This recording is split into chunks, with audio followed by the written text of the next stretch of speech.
Understanding the problem you are solving for your customers is undoubtedly the biggest challenge you will face when you are starting a business. Customers need to want what you are selling, and your products need to solve a real problem. But ensuring that your product fits the needs of the market is only one part of starting a successful business. The other key ingredient is figuring out how you're going to make money. So this is where your business model comes into play. So good day everyone. I am Shalami Estariha, and today I will discuss the entrepreneurship model or the business model. So now, what is a business model? A business model is the plan your business has for making money. It's an explanation of how you deliver value to your customers and at appropriate cost. This includes description of the products or services you plan to sell, who your target market is, and any required expenses. So the business model lets entrepreneurs experiment, test, and model different ways to structure cost and revenue streams. For those just starting out, exploring potential business models can help you determine if your business idea is viable, attract investors, and guide your overall management strategy.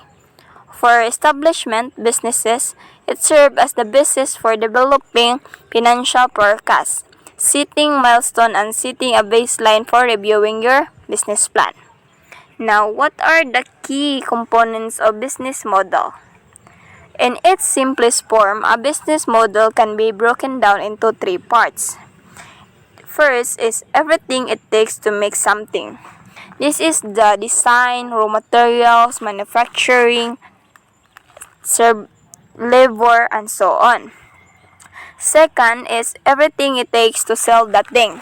So marketing and distribution, delivering a service, and processing the sale. The last one is how and what the customer pays. It is the pricing strategy, payment methods, payment timing, and so on. So as you can see, a business model is simply an exploration of what costs and expenses you have and how much you can charge for your product or services. It brings together everything defined in the opportunity and strategy section of your business plan.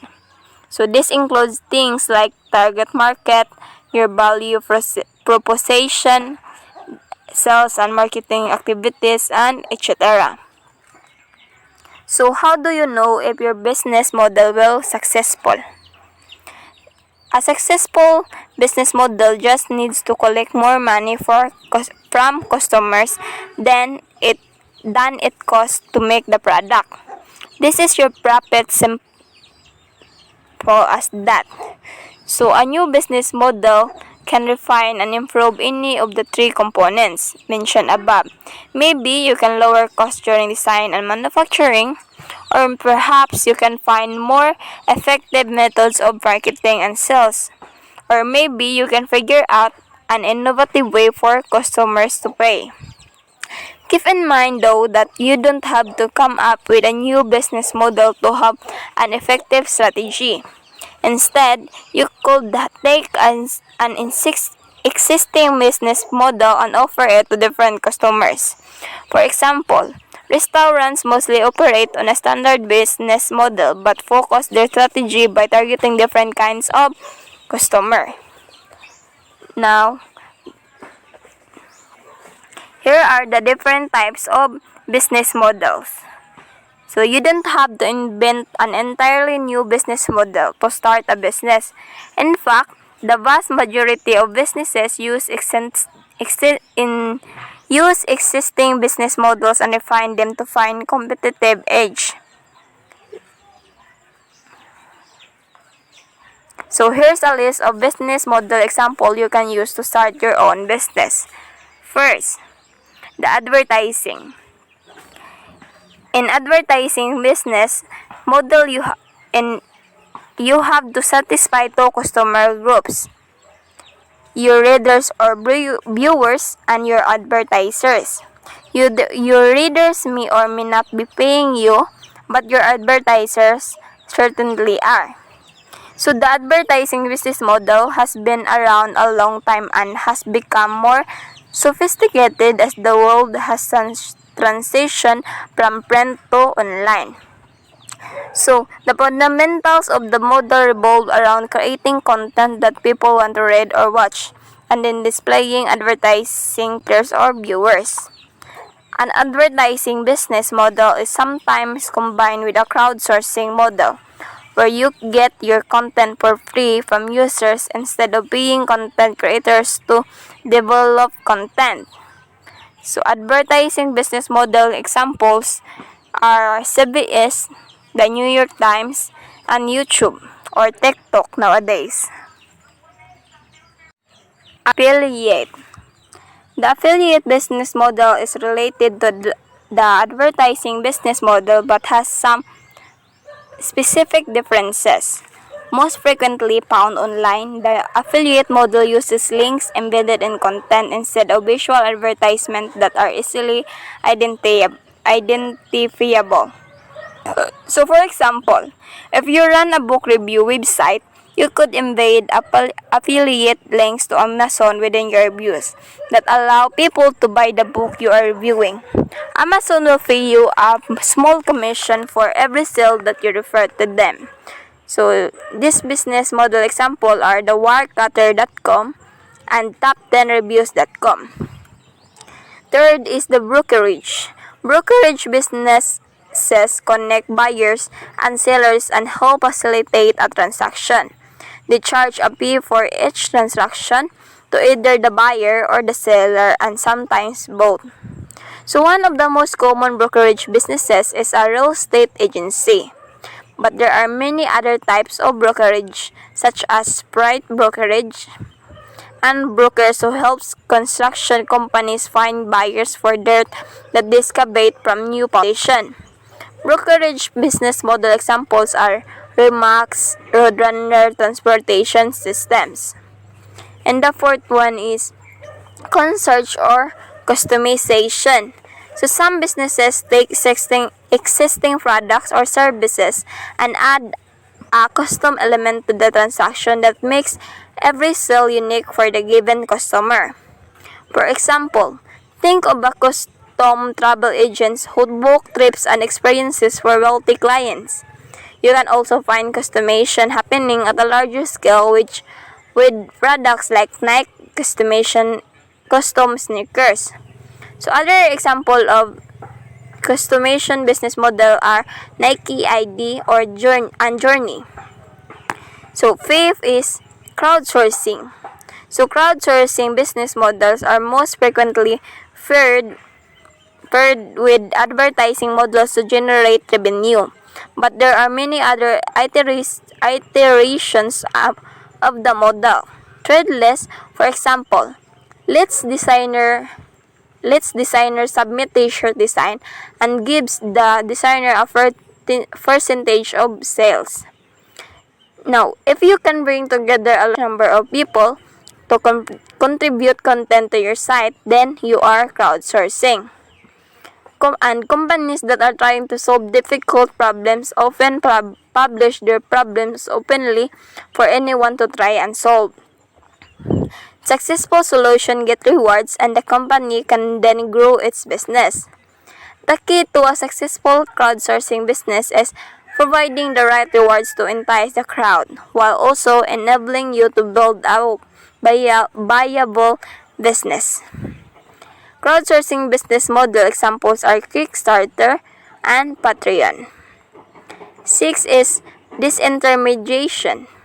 Disintermediation is when you sidestep everyone in the supply chain and sell directly to consumers, allowing you to potentially lower costs to your customers and have a direct relationship with them as well. Now, if you want to make a sell something in stores, you typically work through a series of middlemen to get your product from the factory to the store shelf. So, this intermediation business model examples are Casper and Dell and Apple. 7 is fractionalization. So instead of selling an entire product, you can sell just part of that product with a fractionalization business model. One of the best examples of this business model is the timeshares, where a group of people owns only a portion of a vacation home, enabling them to use it for a certain number of weeks every year. Other examples of fractionation business model are Disney Vacation Club and NetJets. 8 is a franchise. So, in a franchise business model, you are selling the recipe for starting and running a successful business to someone else. You are often also selling access to a national brand and support services that help the new franchise owner get up and running. In effect, you are selling access to a successful business model that you've developed. Franchising is common in the restaurant industry, but you will also find it in all sorts of service industries, from cleaning businesses to staffing agencies. So franchise business model examples are Ace Hardware, McDonald's, and Allstate. Next is the premium. With a premium business model, you are giving away part of your product or service for free and charging for premium features or services.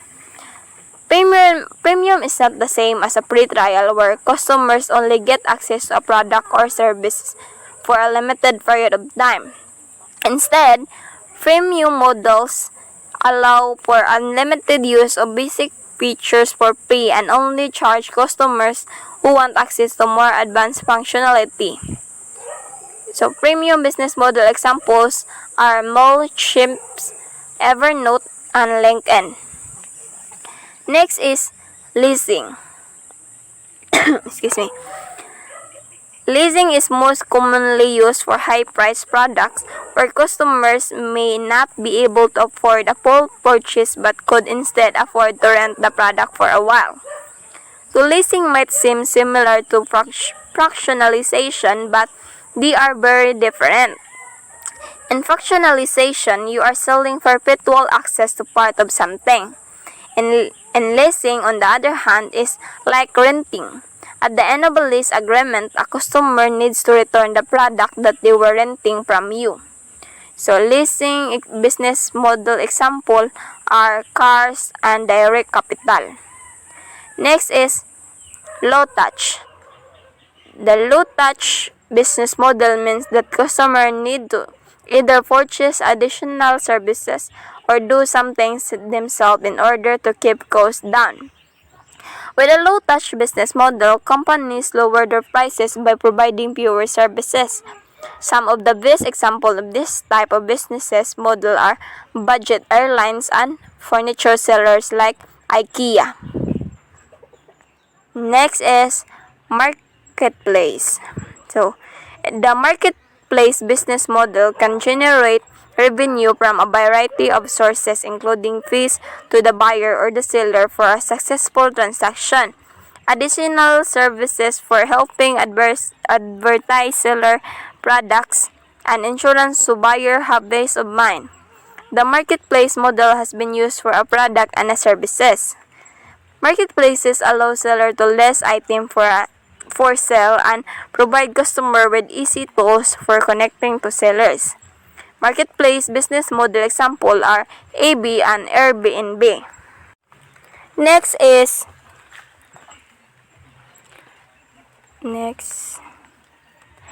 pay as you go. So instead of pre-purchasing a certain amount of something such as electricity or cell phone minutes, customers get charged for actual usage at the end of a billing period. The pay-as-you-go model is most common in home utilities, but it has been applied to things like printer ink. So pay-as-you-go business model examples are water companies and HP Instant Ink. Next is the razor blade. The razor blade business model is named after the product that essentially invented the model. Sell a durable product below cost to increase volume sales of a high margin. disposable component of that product. This is why resale blade companies practically give away the resale handle, assuming that you will continue to buy a large volume of blades over the long term. The goal is to tie a customer in a system, ensuring that there are many additional ongoing purchases over time. So resale blade business model examples are Gillette, Inkjet printers, Xbox, and Amazon's Kindle. Next is reverse reserve blade. Flipping the reserve blade model around, you can offer a high margin product and promote sales of a low margin companion product. Similar to the reserve blade model, customers are often choosing to join an ecosystem of product. But unlike the reserve blade model, the initial purchase is the big sale where a company makes most of its money. The add-ons are just there to keep customers using the initially expensive product. So, reverse reserve blade business model examples are iPhone and iTunes and Peloton. Next is reverse auction. A reverse auction business model turns auctions upside down and has sellers present their lowest prices to buyers. Buyers then have the option to choose the lowest price presented to them. You can see reverse auction in action when contractors bid to do work on a construction project. You also see reverse auctions anytime you shop for a mortgage or other type of loan.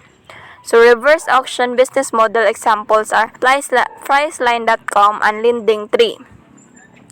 Next and the last one is subscription. Subscription business models are becoming more and more common.